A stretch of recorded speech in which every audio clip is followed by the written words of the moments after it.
Prophet ﷺ had many companions, and many of them are very famous and some of them not so famous. A young man by the name of Thabit ibn Qais, who actually had a hearing disorder. He could only hear from one side of his ear. He used to insist that he sits right next to the Messenger ﷺ, so his good ear is on the side of the Prophet ﷺ, so he can hear him. As a matter of fact, Rasulullah ﷺ used to make extra accommodations for him to sit right next to him. And before I even tell you the subject of my khutbah, that's actually a very interesting indication of how Rasulullah ﷺ would put in the first row people that have any kind of handicap. And usually we think of people that have a handicap, you put them in some other side space or some other place, some special accommodation. This person is sitting next to Rasulullah ﷺ. In any case, the story is actually somewhat interesting. He was late one time. He was late to come to the khutbah that the Messenger was giving, alayhi salatu wasalam. So he kept pushing people to come to the front. And when he's coming to the front, he sees this one Sahabi who doesn't know, he's basically a no-name companion, not famous guy. So he tells him, move, rudely. Now the person who has the handicap is now being rude. He's saying, move. And so the Sahabi refuses to move. And he says to him, why don't you move? Who are you? Who do you think you are? Man ant? Ibn Man. So he said, Qal ismi fulan, this is my name. And it's interesting that when he mentioned his name, you'd mention your name in Arabic, you mention who you're the son of. That's how you're identified. So he mentioned, Ana fulan ibn fulan, I'm the so-and-so's son. He goes, oh, that one. Ibn fulana? Oh, your mom is this woman, right? Now these people, their parents are not Muslim, right? Because they just became Muslims, so their parents are non-Muslims. And if they're non-Muslims, they have history. They have different kinds of lives. So this guy's mother, this Sahabi's mother, she used to have a reputation in some shady circles. And the guy, the one who was moving him, remembered that she's married to that man. So he mentioned her father, his father. He said, oh, I know your father, but I also know your mother. And he said it like that. And this is the idea was to humiliate him, to embarrass him, to remind him of what his mother used to be like. And this is happening in the front row as the Rasul ﷺ is sitting there.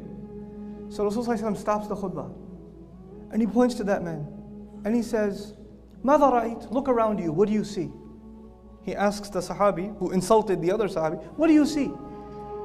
And he says, رأيت الأسود والأبيض والأحمر. I see black, I see white, I see red. In other words, I see all these different people of different ethnicities, different colors, different races. I see all of them.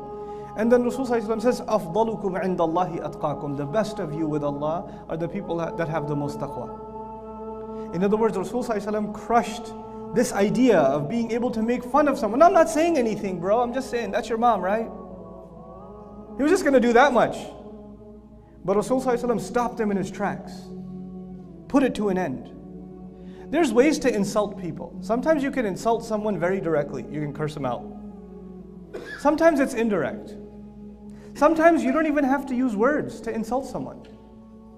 And as a matter of fact, the most common way of demeaning someone, putting someone down, is not even to use words, to make a face. You can look at people a certain way, and they can know that you're not welcome, or they think of you as inferior. You know? So now, our deen, of course, it tells us what to say and what not to say. But that's not enough. That's just not enough, because sometimes people can actually use good words and still insult you. There's a way to call someone brother. And then we say, move, brother. Brother. You could say the word brother in a kind way, and you could say the same word brother in a demeaning, condescending way. Just because you're using the right word doesn't mean you have the right attitude. You guys know, those of you that are parents know that all too well. When your children say salam to you, there's different ways of saying salam. There's a way that shows respect, and there's Walaikum salam. What did you say? You said Walaikum salam. You did say it, but that's not how you say salam. After Jumu'ah is done, you're trying to get to your shoes. You're just trying to push people out the way so you can get to your shoes because you know you have an emergency meeting. People's lives are depending on you, so your shoes are very important. So you're pushing people around, and this brother that you push kindly says to you, Assalamu alaikum. Say, Walaikum salam. And you said something nice, may peace be upon you, but there's no peace on your face. There's no peace in the elbow you just threw at him. But you're saying something that you don't mean at all. قد رسمنا بسمة وضاءة كم قد روينا قلب محزون هنا بعطائنا ضحك اليتيم وأشرقت قسمته